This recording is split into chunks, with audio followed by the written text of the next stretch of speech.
తండ్రి, కుమారుడు, పరిశుద్ధాత్మ త్రియేక దేవుని నామమున పేరట ఆమేన్. మన ప్రభువైన యేసుక్రీస్తు కృప, తండ్రి అయిన దేవుని ప్రేమ, పరిశుద్ధాత్మ యొక్క అన్యోన్య నిత్య సహవాసం మీకు సదా తోడైనను గాక.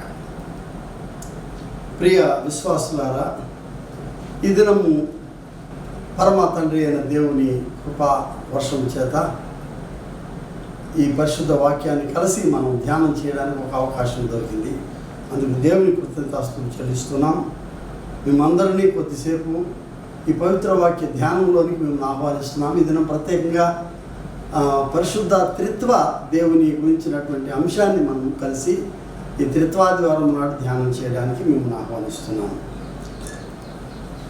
అపోస్తలుడైన పౌలు కొరింథీయులకు రాసిన మొదటి పత్రిక 2వ అధ్యాయము మీ కొరకు నేను 4-5 వచనములు చదివి వినిపిస్తాను.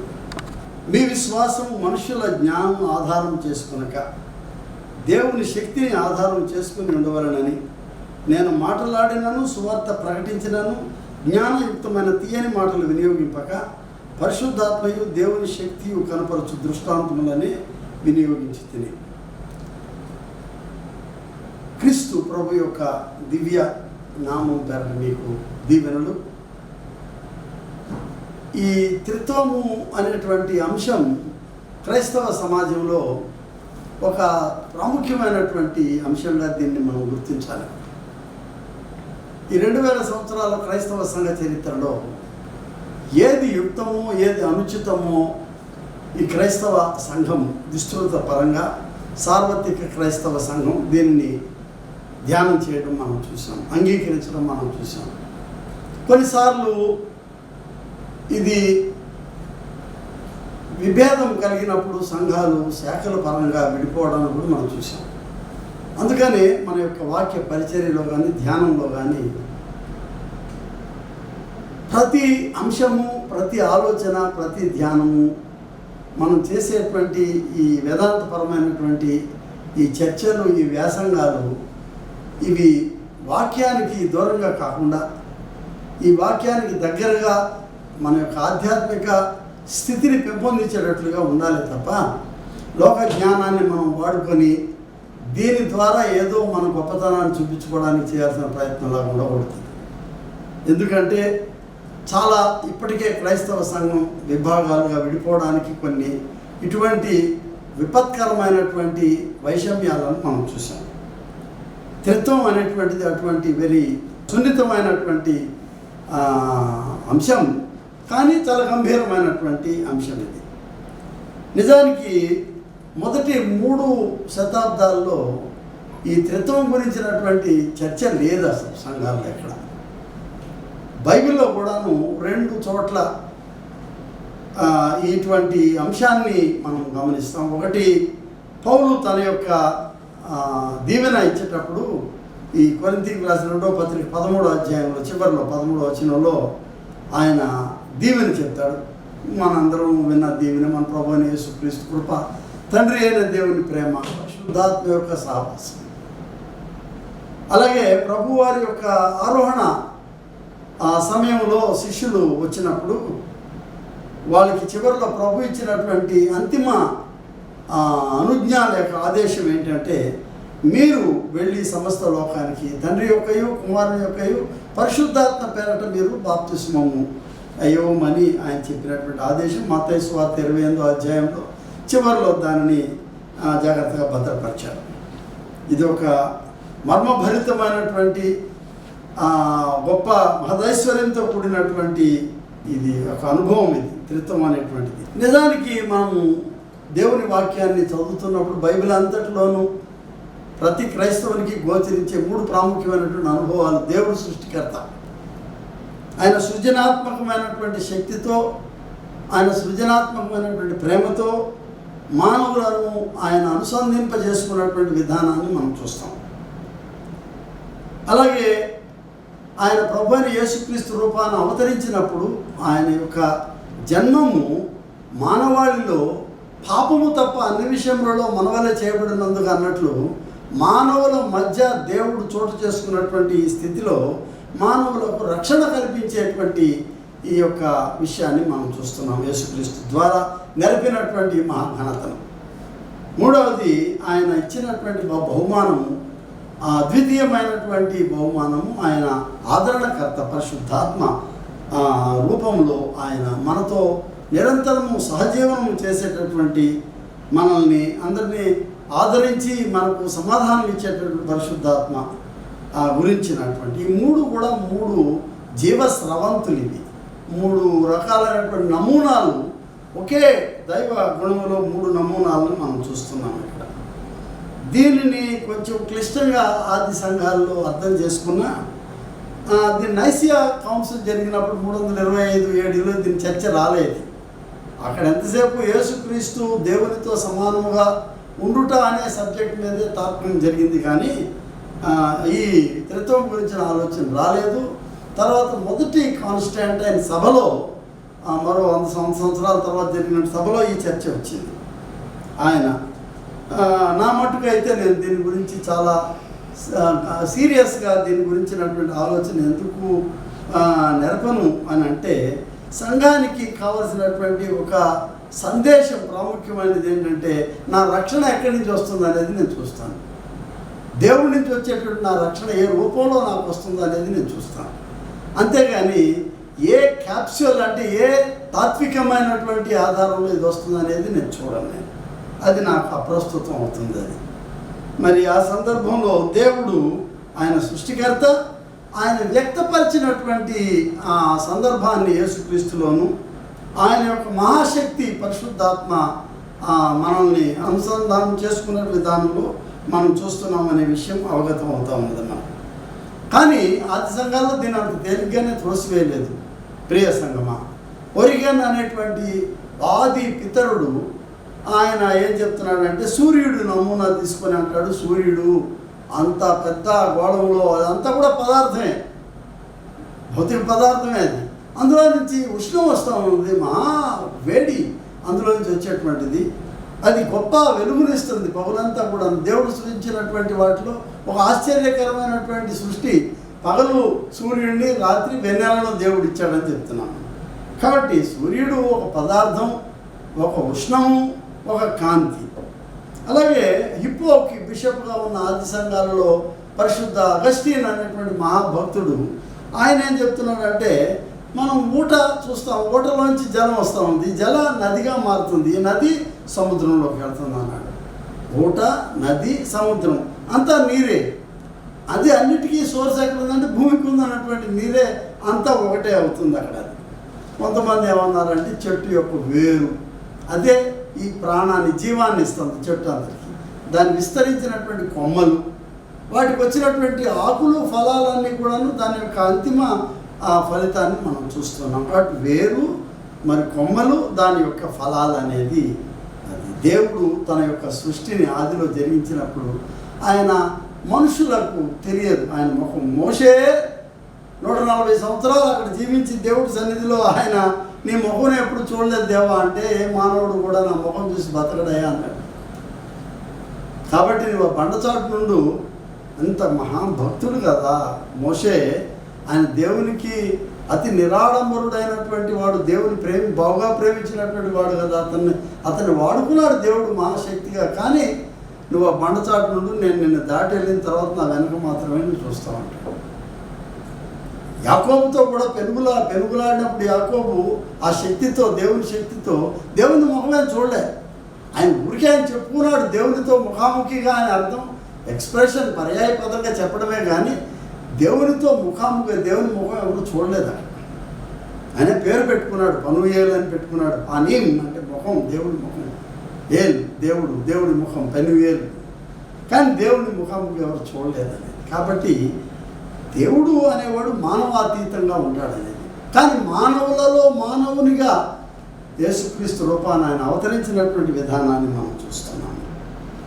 ప్రియ విశ్వాసులారా, ఇవాళ మనం చేసేటటువంటి ఈ యొక్క ధ్యానంలో ఒకటి గమనించాల్సిన విషయం ఏంటంటే, మనం దేవుడు ఈ అనాది శక్తిగా, అంటే పూర్వ స్థితిలో, ఆయన ఆది స్థితిలో ఆయన సర్వ సృష్టికర్త అయినటువంటి దేవుడుగా మనకు అవగతం అవడాన్ని మనం చూస్తూ ఉన్నాము. ఆయన సృజనాత్మకమైనటువంటి ప్రేమ ద్వారా ఆయన మనల్ని ఆయన ప్రేమించినట్లు మనం చూస్తూ ఉన్నాం. ఎన్నో రెఫరెన్సెస్ మనం నిజానికి చెప్పుకోవచ్చు, కానీ అంటే ఊరికే 1-2 చోట్ల ఆయన మనతో మాట్లాడిన విధానాన్ని మనం చూస్తూ ఉన్నాం. యెషయా 44:21 ఆయన ఏం చెప్తున్నాడు మనతో అంటే, యాకోబు ఇశ్రాయేలు వీటిని జ్ఞాపకం చేసుకును, నీవు నా సేవకుడు నేను నిర్మించితిని. ఇశ్రాయేలు, నీవు నాకు సేవకుడు అయి ఉన్నావు, నేను నిన్ను మరిచిపోజాలంటే మానవ సమాజానికి ఆయన ఇచ్చినటువంటి ఆయన ఆదరణ ఏంటంటే, నేను ఎప్పటికీ మర్చిపోను మిమ్మల్ని, మంచు విడిపోనట్లుగా నేను మీ అతిక్రమములను మబ్బు తొలగినట్లుగా మీ పాపములను తుడిచివేసి ఉన్నాను. నేను నిన్ను విమోచించి ఉన్నాను, నా యొద్దకు తిరిగి రావాలని మీరు మళ్ళుకోవాలని. అంటే మానవాళిని దేవుడు ప్రేమించాడు. కొన్నిసార్లు మన చుట్టూ ఉన్నటువంటి విశ్వాసాలలో దేవుడు నిర్గుణం అని, అంటే ఆయనకి ఏ రకమైనటువంటి గుణాలతో ఆయన సంబంధం లేదు, దేవుడు మానవులతో సంబంధింప చేసుకోడు, ఆయన అతీతమైనటువంటి రూపంలో ఆయన ఈ లౌకికపరమైనటువంటి భావాలతోనే మనుషులతో ఉండేటువంటి దేవుడు ఇష్టదైవంగా వాళ్ళు చెప్తారు. ఈ రెండింటికి డిఫరెన్స్. కానీ హిబ్రూ వేదాంతంలో పాత నిబంధనలో నుంచి మనం చూసే దేవుడి యొక్క తత్వం ఏంటంటే, ఆయన నిరంతరము మానవులతోనే అనుసంధించుకున్నటువంటి దేవుడిగా, సంబంధింపజేసుకున్న దేవుడిగా మనం చూస్తాం. మోషేని పిలిచి ఆయన ఏం చెప్తున్నాడు, నా ప్రజల యొక్క మూల్గులు నాకు వినపడుతున్నాయి అంటాడు. అంటే నా ప్రజలు అనే పదంలో నా మైండ్నెస్ అనేది నా అనే ఓన్ చేసుకోవడంలో అర్థం ఏంటంటే, దేవుడు ప్రజలను విస్మరించలేదు. ఆయన సృజించిన తర్వాత వాడు పాపంలో ఉన్నప్పుడు కూడా రెండే వెనక్కని హెచ్చరిస్తున్నాడు పదే పదే, కానీ పదే పదే తన హక్కును చేర్చుకునేటువంటి మహాదేవుడి యొక్క ప్రేమను, సృజనాత్మక ప్రేమను మనం ఆయనలో చూస్తున్నాం. నా ప్రజల యొక్క మూల్గులు నాకు వినపడుతున్నాయి. తన ప్రజలతో నిరంతరము సంబంధింప చేసుకునేటటువంటి యొక్క దేవుడి తత్వాన్ని, ఆయన యొక్క సృజనాత్మక ప్రేమ అనేటువంటి ఈ యొక్క చర్యలో మనం చూస్తున్నాం. ఆయన రూహ్ అని హిబ్రూలో ఆయన ఊపిరి, ఆయన ఈ ఊపిరిని మనలో ప్రత్యేకంగా ఊదాడు. అనేక జంతువులు ఉన్నాయి, వాటిలో ఆయన ఊదల, అవి కలుగుగాక అన్నాడు అంతే. మానవుడి కలుగుగాక అనలేదు, మానవుల్లో ఆయన సొంత ఊపిరిని ఆయన ఊదాడు. హోలీ బ్రెత్, ఆయన రూహ్ ఊదాడు. ఆయన జీవపు దాతృత్వం అందులో ఉన్నది. ఆయన ఏమన్నా అతి ప్రాచీనమైన పురాతనమైనటువంటి స్థితిలో దేవుడిని చూస్తూ ఉన్నాము. ఆయన అనాది దేవుడు, ఆయన ఆల్ఫా, ఆయన ప్రారంభము, ఆది ఆయనే అని చెప్తున్నాడు. కాకపోతే అర్థం చేసుకోవాలి, ఆయన అదృశ్యమైన దేవుడు, ఆయన అవ్యక్తమైనటువంటి దేవుడు, అది మనం గమనించాలని. ఆయన హోషేయలో ప్రవక్త 11వ అధ్యాయంలో చెప్పినట్టు 4వ వచనంలో, నేను అయ్యో నా పిల్లవాడు ఏడుస్తుంటే నేను వంగి నా బిడ్డను నా అప్పును చేర్చుకొని పాలించు తల్లిలాగా లేనా అని అంటాడు. అంటే తల్లి ప్రేమను దేవుడు చూపిస్తున్నాడు. ఆయన మానవులకు దూరమైన వాడు కాదు, మానవులను సంబంధింపజేసుకునేటటువంటి ఆ దేవుడిగా మనం ఆయన చూస్తున్నాం. సృజనాత్మక ప్రేమ, ఆయన అనాది తనంలో. ఇప్పుడు ఉన్నటువంటి స్థితిలో ఆయన వాత్సల్యభరితమైనటువంటి ప్రేమను ఆయన చూపించేదానికి, ఆయన మానవులలో మానవునిగా ఆయన రావడానికి, ఎప్పుడు కూడా క్రీస్తు దేవునికి వ్యక్తి ఆయన దూరంగా లేడు. ఏమంటారంటే ఆయన్ని అవిభాజ్యమైనటువంటి, అంటే వేరుపరచజాలన్నటువంటి స్థితిలోనే దేవునితో నిరంతరం ఉన్నాడని మనం చూడగలుగుతూ ఉన్నాం. కొలసీలకు రాసిన పత్రిక 1వ అధ్యాయంలో ఆయన అదృశ్య దేవుని స్వరూపి అయి, అంటే ఆయన ఎవరు, దేవుని యొక్క అదృశ్య స్థితి నుండి దృశ్యమైన స్థితికి, అవ్యక్తమైన స్థితి నుండి వ్యక్తపరచబడిన స్థితికి ఆయన వచ్చాడు. సర్వ సృష్టికి ఒక ప్రక్కన ఆయన ఆది సంభూతుడు అయి ఉండి ఈ సృష్టిలో ఒక భాగంగా ఆయన ఉండేదానికి వచ్చిన విధానాన్ని మనం చూస్తూ ఉన్నాం ఇక్కడ. అలాగే ఈ మానవాళిని ఆయన సృజించిన తర్వాత ఈ సర్వ సృష్టిని ఆయన తన యొక్క అధీనంలోనికి తీసుకొని ఆయన ఏమంటున్నాడు, సర్వమును ఆయన ద్వారాను బట్టి సృజింపబడెను. ఆయన అన్నిటికంటే ముందుగా ఉన్నవాడు, ఆయన సమస్తమునకు ఆధారపడుతుంది. ఈ సృష్టి అంతటికీ ఆయన ఇరుసు అన్నమాట. ఈ సృష్టి ఆవిర్భావానికి ముందు ఆయన ఉన్నాడు. ఆయన ఎప్పుడు కూడా ఆయన దేవుని యొక్క శక్తికి దూరంగా లేడు. క్రీస్తు అనేటువంటి ఆ మహాశక్తి దృశ్యపరమైన వ్యక్తీకరించబడిన దేవుడు. ఫిలిప్పీ రాసిన పత్రికలో ఆయన 2వ అధ్యాయంలో అని అంటాడు, ఆయన దేవునితో సమానముగా ఉండుట is coequal with God's spirit, God's power. దేవునితో సమానముగా ఉంట విడిచిపెట్టకూడని భాగ్యమని ఎంచుకోవాలి. అంటే ఆయన మానవులలో మానవుడుగా వచ్చినంత మాత్రాన ఆయన ఈ మానవుడు దేవుని నుండి వేరుపరచబడినటువంటి శక్తిగా మనం యేసుక్రీస్తును మనం చూడకూడదని, ఆయన దేవుని యొక్క సృజనాత్మకమైనటువంటి ఆయుధంగా సాధనంగా వాడబడ్డాడు. ఎక్కడి నుంచి? దేవుని యొక్క ఆ మహామేధస్సు నుంచి ప్రయాణం చేసినటువంటి ఆయన దివ్య వాక్కు దబార్ అని పాత నిబంధనలో అంటారు. దాని సమతుల్యమైన పదం గ్రీకు భాష నుంచి నూతన నిబంధనలో వచ్చింది ఏంటంటే లోగోస్, అంటే దేవుని వాక్కు, వెర్బుమ్, మాట్లాడబడినటువంటి మహావాక్కు దేవుని మేధస్సు నుంచి బయటకు వచ్చింది. ఆయన నోట నుండి వచ్చిన మొదటి పలుకు ఆది శబ్దం ఏంటంటే వెలుగు కలుగుగాక అన్నాడు. అంటే ఆయన సృజనాత్మక శక్తి ఎవరయ్యా అంటే ఆయన యేసుక్రీస్తు. ఎఫెసీ పత్రికలో 1వ అధ్యాయము ఆయన యేసు క్రీస్తు గురించినటువంటి మాటను ఆయన చెప్తా ఉన్నాడు. ఎట్లనగా తన ప్రియుని యందు తాను ఉచితంగా మనకు అనుగ్రహించిన తన కృప మహిమకు కీర్తి కలుగునట్లు తన చిత్త ప్రకారమైన దయా సంకల్పము చొప్పున యేసుక్రీస్తు ద్వారా తనకు కుమారులనుగా స్వీకరించుటకై మనలను ముందుగా తన కోసం నిర్ణయించుకొని మనము తన ఎదుట పరిశుద్ధలమును నిర్దోషమై ఉండవలనని జగత్తు పునాది వేయబడక మునిపే ప్రేమ చేత ఆయన క్రీస్తు మనలను ఏర్పరచుకొని. జగత్తు పునాది వేయబడక మునిపే అంటే ఆయన అన్న మాట కరెక్టే. అబ్రహాముకు ముందే నేను ఉన్నాను అంటున్నాడు. అంటే జగత్తు పునాది వేయబడక మునిపే ఆయన ఈ పునాదులకు ముందు, సృష్టి యొక్క ఆవిర్భావానికి ముందు క్రీస్తు యొక్క ఉనికిని మనం చూస్తాం. దేవుడు నేతి అది కాదు ఇది కాదు అంటే కుదరదు. మన దగ్గర ఏమన్నా క్రైస్తవ విశ్వాసంలో దేవుడు అన్నీ సర్వము ఆయన అయి ఉంటున్నాడని. అందులో యోహాను వ్రాసిన సువార్తలో మొట్టమొదటి అధ్యాయంలో ఆయన చాలా ఘనంగా ఆయన ఏం చెప్తున్నాడంటే కలిగినది ఏది ఆయన లేకుండా కలగలేదు అన్నాడు. ఈ సృష్టిలో కలిగినదేది ఆయన సర్వాంతర్యామి, ఆయన కలిగినదేది ఆయన లేకుండా కలిగి లేదని. ఆయన మానవుని సృష్టించినప్పుడు ఆయన మనకు ఊపిరిని జలేం దిమ్యూత్ అని 2 పదాలు వాడాడు. అంటే నా ఉద్దేశంలో అది ఎట్లాగంటే ఉచ్ఛ్వాస నిశ్వాస లాగా అనిపిస్తుంది. ఒకటి ఆ మంచితనము, రెండవది ఆయన సహవసించేటటువంటి గుణము, ఆయన స్వరూపము, ఆయన పోలిక. ఇవి చాలా ప్రాముఖ్యమైనటువంటి మాటలు ఇవి. అవి ఎవరివి అంటే దేవుని యొక్క స్వరూపము, దేవుని పోలికతో ఎవరు వచ్చారు ముందంటే ఆది ఫలముగా యేసుక్రీస్తు రూపాన ఆయన దైవ అద్వితీయ అవతరణతో మళ్ళా జరిగే అవతరణ కాదు. ఆయన ఈ సృష్టిలో ఈ త్రిత్వంలో ఒక ప్రాముఖ్యమైనటువంటి భాగం మనకు తెలియనవ్వునటువంటి, ఎవరి ద్వారా మనకి రక్షణ అందింది, ఎవరి ద్వారా దేవుడు మనకు తెలుసు. ఆయన దేవుని యొక్క రూపం అన్నీ సమకూడి జరిగినటువంటి యేసుక్రీస్తులో అని అర్థం చేసుకొని క్రీస్తు యొక్క కేంద్రితమైనటువంటి ఈ యొక్క త్రిత్వాన్ని మనం గమనించాలి. ఆయన సిలువలో ఆయన సమస్తాన్ని ఆయన విడిచి కదా, ఫిలిప్పీలకు రాసిన పత్రికలో మరి 2వ అధ్యాయంలో ఆయన చెప్పేటటువంటి మాట ఏంటంటే ఆయన సమస్తాన్ని ఆయన విడిచిపెట్టాడు. దేవునితో సమానముగా ఉండుట విడిచిపెట్టకూడని భాగ్యమని ఎంచుకోనలేదు. ఆయన తనను దాసుని మనుషుల పోలికగా పుట్టి దాసుని స్వరూపం ధరించుకొని తనను తానే రిక్తినిగా చేసుకుని ఆయన ఆకారమైన మనుషుడిగా కనబడి మరణం పొందినంతగా, అనగా శిలువ మరణం పొందినంతగా విధేయత చూపిన వాడై తనను తాను తగ్గించుకుని ఆయన తాను ఖాళీ చేసుకున్నాడు. గ్రీక్లో ఇక్కడ ఏం మనం కెనోసిస్ అంటే సంపూర్ణముగా తనను తాను పూర్తిగా తాను ఖాళీ చేసుకున్నాడు. డివైన్ వ్యాక్యూమ్ అంటారంటే ఈయనలో దైవత్వపు శూన్యత అని చూడాలి మనం. అంటే ఏ కొంచెం కూడా ఆయనలో అరే నాలో దైవత్వం ఉన్నది, మీరేమన్నా చేసుకోండి ఆ శిలువ మీద వేపులు కొట్టాను అనలే. అక్కడ జరిగినటువంటి ప్రతి హింసకు ఆయన బాధను వహించాడు. ఆయన నిజమైన బాధ, పారమార్థికమైనటువంటి ఆ శ్రమను ఆయన అనుభవించింది. దీనిలో మనం ఏం చూస్తున్నామంటే సమర్పిత విధానాన్ని ఆయన చూపడానికి ఆయన మనుష్య కుమారుడుగా ఈ లోకానికి వచ్చాడు.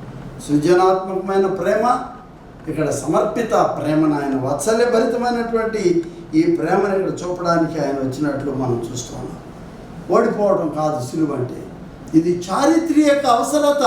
మానవాళి యొక్క రక్షణ కొరకు ఇది ఒక చారిత్రక అవసరతగా మనం గుర్తించాలి తప్ప ఆయన సిలువలో ఓటమి కాదు. కాబట్టి క్రీస్తు కేంద్రితమైనటువంటి ఈ రక్షణను మనం పొందుకునేదానికి ఈ దైవత్వంలో దేవుడు వేరా క్రీస్తు వేరా అని తర్కం చేయడం అనేది రహితమైనటువంటి విషయం. ఆ రెండు తనాలు, దైవతనము క్రీస్తుతనం అనే రెండు కూడా ఎప్పుడు కూడా అవిభాజ్యం. అవి వేరు వేరు చూడడానికి వీలు లేదని. ఎందుకంటే ఆయన శిలువ మరణంలో దేవుడు మానవాళిని తన హక్కును చేర్చుకొని రక్షణ ఇచ్చిన, విమోచన ఇచ్చిన విధానాన్ని ఆయనకి ఎంత కన్సర్న్ ఉందంటే, ఆనాడు మోషేని పిలిచాయని నా ప్రజల వేడుపు నాకు వినబడుతుందని చెప్పిన వరే, ఎక్కడ శ్రమ ఉంటే, ఎక్కడ వేదన ఉంటే అక్కడ దేవుడు ఆయన అక్కడ ప్రత్యక్షం అవుతాడనేది మనం తెలుసుకోవాలి. మానవులను తనతో అనుసంధానం చేసుకోవడానికి, మానవులను తనతో సమాధానపరచుకోవడానికి ఈ సమయంలో దేవుడి యొక్క మూడవ ప్రక్రియను ఆయన జరిపినటువంటి మూడవ మహాక్రియ ఏంటంటే మానవులను తనతో సమాధానపరచుకునేటువంటి ఈ క్రియ. సృజనాత్మక ప్రేమ, వాత్సల్యభరితమైన ప్రేమ. ఇక్కడ ఏంటంటే తాను సమాధానపరచుకునేటటువంటి ప్రేమ, రికన్సైలింగ్ నేచర్. ఎవరి ద్వారా అంటే తాను పరిశుద్ధాత్మను పంపిస్తానన్నాడు. ఈ పరిశుద్ధాత్మ ద్వారా మనల్ని ప్రేరేపిస్తున్నాడు మన పాపములను ఒప్పుకునేదానికి. మనలో మనకు స్నేహితులు, మనతో ఉన్న ఇరుగు పొరుగు వారితో సమాధానపడి మనము దేవుని దగ్గరికి సమాధానానికి వెళ్ళేదానికి ఆయన ఎప్పుడూ ఏమంటారు అంటే, యేసుక్రీస్తు కూడా మీరు నా దగ్గరికి వచ్చి అర్పణలన్నీ పెట్టమన్నాడు. మత్తయి సువార్త 5:24. మీరు పోయి ముందు మీ పొరుగు వారితో సమాధానపడి ఆ వ్యాజ్యం సరిచేసుకొని మళ్ళీ వచ్చి నీ అర్పణ అర్పించు అన్నాడు. ఇక్కడ ఎవరు తీసుకోలేదంతా. సమాధానం అనేది దేవుడు నీ పొరుగువానితో ముందు, తర్వాత నా దగ్గరకు వచ్చి నీ సమాధాన పడమని, నా ఆత్మ నీకు ఇస్తున్నాను అన్నప్పుడు ఈ త్రిత్వంలో చాలా ప్రాముఖ్యమైనటువంటి విభాగం ఏంటంటే, భౌతికంగా దేవుడు మనతో ఉన్నట్టు కనబడదు, కానీ ఆయన ఇచ్చిన పవిత్రాత్మ, యేసుక్రీస్తు యొక్క ఆత్మ మనతో ఉన్నదని నమ్మి ఆ ఆత్మ వచ్చినప్పుడు మిమ్మల్ని సర్వసత్యములోనికి నడిపించును అని కనబడతాం. మనం ప్రక్షాళన చేసే పవిత్రాత్మ, మనల్ని నడిపించేటువంటి పవిత్రాత్మ, మనల్ని కాపు కాసేటువంటి పవిత్రాత్మ, మనకు జీవం ఇచ్చేటటువంటి పవిత్రాత్మ, ఇది యేసుక్రీస్తు ద్వారా మనకు వాగ్దానం చేయబడినటువంటి ఈ పవిత్రాత్మ. క్రీస్తులో దేవుడు మనల్ని సమాధానపరచుకునేదానికి కదా 2 కొరింథీ 5:19 క్రీస్తులోనే ఈ సమాధానం. ఎఫెసీ పత్రికలో మధ్యలో ఉన్న గోడలన్నీ పగలగొట్టేస్తాను నేను. ఈ త్రిత్వం ద్వారా మనకు అర్థం చేసుకున్నది ఏంటంటే, దీని యొక్క పరిశుద్ధాత్మ పంపబడినప్పుడు మన మధ్య ఉన్నటువంటి ఈ వైషమ్యాలు, ఈ యొక్క గోడలు పగలగొట్టేయాలి. ఇవాళ అమెరికాలో జరుగుతున్న విషయమే కాదు, ఇది సర్వమానవాళి మధ్య ఎప్పటి నుంచో జరుగుతున్నది. ఇది నేను పై కులం వాడిని, నేను కింద కులం వాడిని, నేను తెల్లవాడిని, వాడు నల్లవాడు, ఈ వైషమ్యాలు పగలగొట్టబడాలి. ఎందుకంటే అందరికీ దేవుడు సమానంగా ఏమిచ్చాడంటే, ఆయన మానవునికి దేవుని యొక్క స్వరూపాన్ని ఇచ్చాడు, తన యొక్క పోలికనిచ్చాడు. దేవుడు సృజనాత్మకంగా ఈ క్రీస్తు ప్రభు ద్వారా వాత్సల్యతను, పరిశుద్ధాత్మ ద్వారా మనకు ఈ పునర్రూపకల్పన చేసుకునే దానికి సమాధాన విధానం ద్వారా అది ఎట్లా ఏకమై ఉన్నారో ఈ త్రిత్వము ఒక సహవాసముగా మానవాళికి కూడా ఇటువంటి సహవాసాన్ని దేవుడు ఆయన కలుగు చేసేదానికి మనకు దేవుడు ఇచ్చినటువంటి ఒక మహత్తరమైనటువంటి బహుమానం. ఎలా తండ్రి కుమారుడు పరిశుద్ధాత్మ వాళ్ళు సమానత్వం, కోఇటర్నల్ అంటే సహశాశ్వతమైన శక్తి అండ్ కో ఎసెన్షియల్ సహదైవత్వాన్ని కలిగి ఉన్న విధానాన్ని మనం చూస్తున్నాం. మనం కలిసి జీవించేదానికి కేశవ్ చంద్రసేన్ అని సుమారు 200 సంవత్సరాల పూర్వం మరి కలకత్తా నగరంలో బ్రహ్మో సమాజ్ 3వ నాయకుడిగా ఆయన ఉండి, రాజా రామ్మోహన్ రాయ్, దేవేంద్రనాథ్ ఠాగూర్ తర్వాత ఈయన చాలా దగ్గరికి వచ్చాడు. క్రీస్తు విశ్వాసాన్ని దగ్గరికి వచ్చి ఆయన బాప్తిజం తీసుకోలేదు, కానీ ఆయన నవ విధాన సంఘాన్ని స్థాపన చేశాడు, చర్చ్ ఆఫ్ న్యూ డిస్పెన్సేషన్. ఆయన ఏం చూస్తున్నాడంటే, వేదాలలో ఉన్న దేవుడు సత్ అనేటటువంటి దేవుడు, చిత్ అనేటువంటి ఆయన జ్ఞానాన్ని, ఆనంద, ఈ 3 విభాగాలు ఒకటిగా ఉన్నటువంటి దేవుడు సత్ చిత్ ఆనంద అనేటటువంటి ఈ సమైక్యమైనటువంటి పదాన్ని ఆయన ఆస్వాదించాడు. తీసి ఆయన ఏమన్నా అంటే, క్రైస్తవ విశ్వాసంలో ఉన్న తండ్రి కుమార పరిశుద్ధాత్మ, తండ్రి అయిన దేవుడు, అనాది అయిన దేవుడు, ఆయన అల్టిమేట్ ట్రూత్ అన్నమాట. ఆయన నేనే సత్యమును అని యేసుక్రీస్తు ద్వారా మనకు తెలియచెప్పాడు. ఆయన ఆయన దేవుని యొక్క మహామేధస్సు నుంచి వచ్చినటువంటి ఆయన వాక్కు, ఆది శబ్దం, సృజనాత్మకమైనటువంటి ఈ వాక్కు, ఆయన పరిశుద్ధాత్మ, మహదానందాన్ని కలుగు చేసేటటువంటి ఆత్మ, ఆయన దేవుణ్ణి సత్ చిత్ ఆనంద అనేటువంటి త్రిత్వాన్ని పోల్చి చూస్తూ ఉన్నాడు ఆయన. అంటే ఈ పాశ్చాత్య వేదాంతంలో వాళ్ళు అర్థం చేసుకుంది ఏంటంటే దేవుడు ఆయన మిస్టీరియం, ట్రెమెండం, ఫ్యాసినాన్స్ అంటాడు. అంటే ఏంటి? అదొక మహామర్మం, మనకు అర్థం కానటువంటి మానవాతీతమైనటువంటి జ్ఞానం ఇది, త్రిత్వం అనేటువంటిది అనుకున్నాం. ఇది ఒక అద్వితీయం అనుకున్నాం, ఇది ఒక మహదాశ్చర్యాన్ని కలుగు చేసేటువంటిది. కానీ ఇదంతటిని దగ్గరికి తీసుకొని వస్తే మనం వీటిని విడదీసి చూసేదానికి అవకాశం లేదు మనం. ఎందుకంటే ఈ మూడు విధాలైనటువంటి ప్రక్రియలను మనం ఈ యొక్క దేవునిలో మనం చూస్తూ ఉన్నామని తెలుసుకోవాలి. దీని తర్వాత బ్రహ్మబాంధోపాధ్యాయ అనేటువంటి మొట్టమొదటి కాలంలో జీవించిన ఈ మొదటి భారతీయ క్రైస్తవ వేదాంతుల్లో ఒకడు ఆయన భవానీ చంద్ర బెనర్జీ. అంటే ఈ కాళీచరణ్ బెనర్జీ, ఉమేష్ చంద్ర బెనర్జీ భారతదేశ మొట్టమొదటి కాంగ్రెస్ ప్రెసిడెంట్. ఆయన మేనలుడు. ఈయన థియోఫిలస్ అనే పేరుతో ముందు బాప్తిసం తీసుకున్నాడు అంగ్లికన్ చర్చ్లో. కానీ ఇంగ్లీష్ పేరు నచ్చక దాన్ని సమతుల్య పదాన్ని సంస్కృతంలో ఎంచుకొని బ్రహ్మబాంధవ్ అని పెట్టుకున్నాడు ఆయన, బ్రహ్మబాంధోపాధ్యాయ. ఆయన కేశవ్ చంద్రసేన ఆయన గురువు గారి మాటలను విని ఆలకించి ఈ వేదాలలో ఉన్నటువంటి త్రిత్వ జ్ఞానాన్ని ఆకలింపు చేసుకొని దేవుడు మూడు కాదు, దేవుడు ఒకటి అనేటువంటి విధానాన్ని, దేవుడే సత్యం, దేవుడే ఆయన మహాజ్ఞానం, దేవుడే ఆయన యొక్క ఆనందము, ఈ మూడు కలిపి ఆయన అర్థం చేసుకొని దేవుడు ఒక సత్ చిత్ ఆనంద అని చెప్తూ ఆయన ఈ సర్వలోకములో సర్వ సృష్టిలోనూ అన్నిటికంటే పైగా ఉన్నటువంటి ఈ మహా అధికుడైనటువంటి సర్వశక్తి అయిన ఎల్షద్దాయి దేవుణ్ణి ఆయన ఈ వేదాలలో తొంగి చూస్తూ ఉన్నాడు. ఆయన ఈ త్రిత్వాన్ని ఆయన దీని చక్కటి ఒక సంస్కృత పదజాలంతో చక్కటి పాట, భక్తి పారవస్యంతో పాడుకుంటున్నాడు ఆయన. అనాథ శబ్దమనంతం ప్రసూత పురుష సుమంతం పితృస్వరూపం చిన్మయ రూపం మరియ తనూజం యేసుక్రీస్తం వందే. ఆయన అంటే అనాథ శబ్దం అన్నటువంటి ఆది అందు ఆయన సృష్టిని నెరపేటప్పుడు దేవుడు వాడినటువంటి ఆది శబ్దం ఇప్పటికీ దాని యొక్క ఆ స్వరం ప్రతిధ్వని వినబడుతుంది. అనాహత శబ్దం అనంతం, దానిని ఎక్కడ కూడా మనకి దానికి ఆది ఎక్కడ అంతం ఎక్కడ తెలియనటువంటి ఒక సంపూర్ణమైనటువంటి వృత్తంలో చూస్తున్నాడు.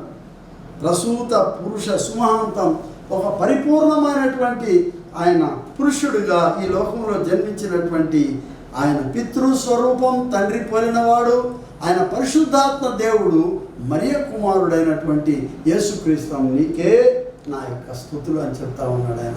ఎంత అద్భుతమైన పాటలు రాశాడంటే పితృ సవిత్ర పరవేశమజం భావవృక్ష బీజమబీజం అఖిల కారణం ఈ క్షణ సృజనం యేసుక్రీస్తం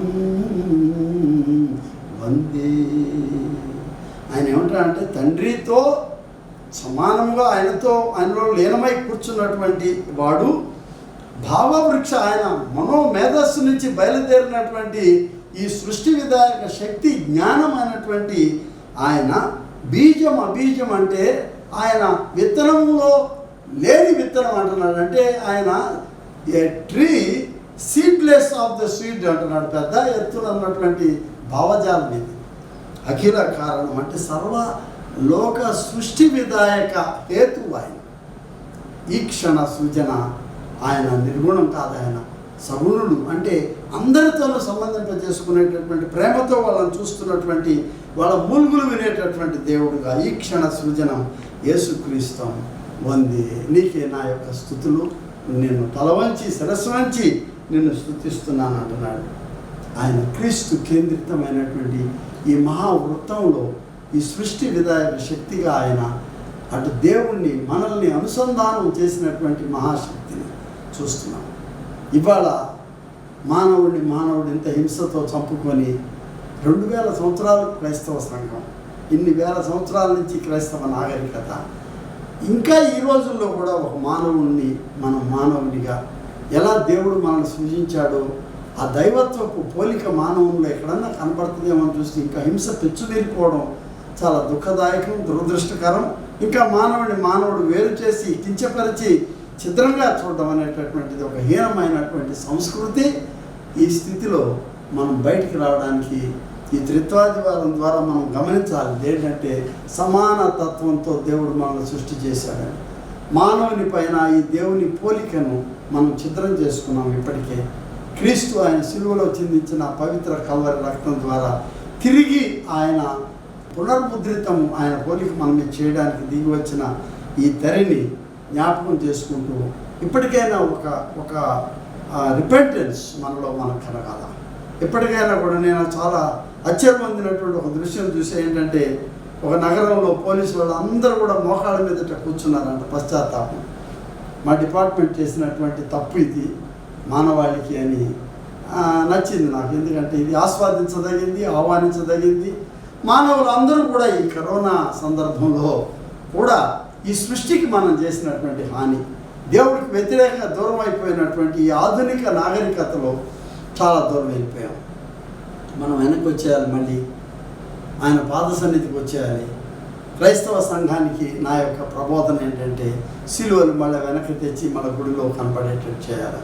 సిలువ కేంద్రితమైనటువంటి దేవుడు చేసినటువంటి ఈ రక్త తర్పణ, ఈ సమర్పణను మళ్ళా మనం జ్ఞాపకం చేసుకుంటూ ఈ క్రైస్తవ విధానంలో ఆ సమర్పణ కేంద్రంగా ఉండేటువంటి క్రీస్తు కేంద్రిత ఈ క్రైస్తవ విధానంలోనికి మళ్ళీ వెనక్కి రావాలి. వచ్చి దేవుణ్ణి మళ్ళీ మన తప్పును మనం డిపార్ట్మెంట్ వాళ్ళు మోహరించి వాళ్ళ తప్పును తెలుసుకునేటట్లు ప్రజలకు చూపించాలని చేస్తున్నారు. అది ఓకే, ప్రజలకు కనబడేటట్లు మనం మన గృహాల్లో, మన కుటుంబాల్లో, మన జాతిలో, మన దేశంలోనూ మన మోకాళ్ళ మీద దేవుడికి మన తప్పును మనం చెప్పాలి. దేవుడికి ఆయన దృష్టించి మన దేశాల నుండి, మన మానవ జాతి నుంచి ఈ మహమ్మారిని తరివేయటమే కాకుండా మన మానవ జాతి మధ్య ఈ వైషమ్యాలను కూడా తరివేసి మన ప్రతి మానవులలో దేవుని ఆ ముద్రను, దేవుని పోలికను మనం చూడదగేటటువంటి ఆ ఉచ్చ స్థితి, ఆ ఉన్నతమైనటువంటి మానవ స్థితిని మరలా మనము సమీకరించుకునేదానికి ఈ త్రిత్వాదివాదం ఉపయోగపడగలదని నేను దేవునికి స్తుతులు అర్పించి మీకు మా దీవెనలు ఇచ్చి ముగిస్తూ ఉన్నాను. దేవుడు మిమ్మల్ని దీవించును కాక. ప్రార్థన. మహోన్నతుడమైన ప్రభువా, ఈ సర్వ సృష్టికి నీవు అధిపతివి, నేతృత్వం వహిస్తున్నవాడు. మీకు మాకు ఉండినటువంటి పెద్ద అగాధంలో మేము రాను రాను మీకు దూరం అయిపోతున్న తరి మీరే మీ ప్రియకుమారుడైన యేసు క్రీస్తు రూపాన దైవ అద్వితీయ అవతరణతో ప్రభా ఈ లోకంలోనికి మీరు వచ్చారు. ఏదో భోగభాగ్యాలు ఇక్కడ అనుభవించడం కాదు, కానీ ఇందాక ఆయన ఆ భక్తుడు బ్రహ్మబాంధవు రాసుకున్నట్టు భోగి లాంఛిత యోగి వాంఛిత చరమ పదం, ఈ భోగాలన్నీ విస్మరించాడు, యోగిగా మారాడు. ఈ లోకంలోకి వచ్చి మనందరికీ దేవుని రాజ్యపు దారిని పదాన్ని చూపిస్తూ నేనే మార్గము, నేనే సత్యము, నేనే జీవం అనేటువంటిది అవగతం చేస్తూ మా ముందు నడిచిన ప్రథమ ఫలముగా యేసుక్రీస్తును మేము అనుకరించే క్రైస్తవ జీవితం మాకు దయచేయండి ప్రభు. మా చుట్టూ ఉన్న సమాజాన్ని, అందులో ఉన్న నీ ముఖాన్ని మేము గుర్తించేదానికి, అందులో ప్రతి మానవునిలోనూ మేము నీ ముఖాన్ని చూడగలుగుతాం ప్రభు. చూపండి, ఛిద్రమైన మా ముఖాలకి తిరిగి నీ యొక్క పోలికను అద్దాలని మేము విజ్ఞాపన చేస్తున్నాము. యేసునామం పేరిట వేడుకొంచున్నాము తండ్రి, ఆమేన్. తండ్రి, కుమారుడు, పరిశుద్ధాత్మ త్రియేక దేవుని దీవెన మీకు సదా తోడైండును గాక. ఆమేన్.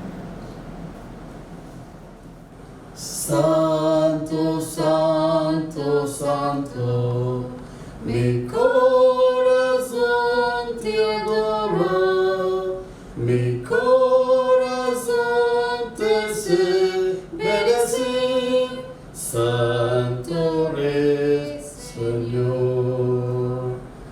Holy, holy, holy, my heart adores you.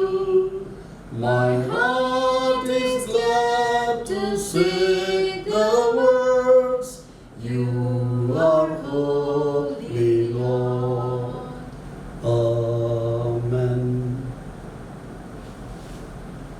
చాలు.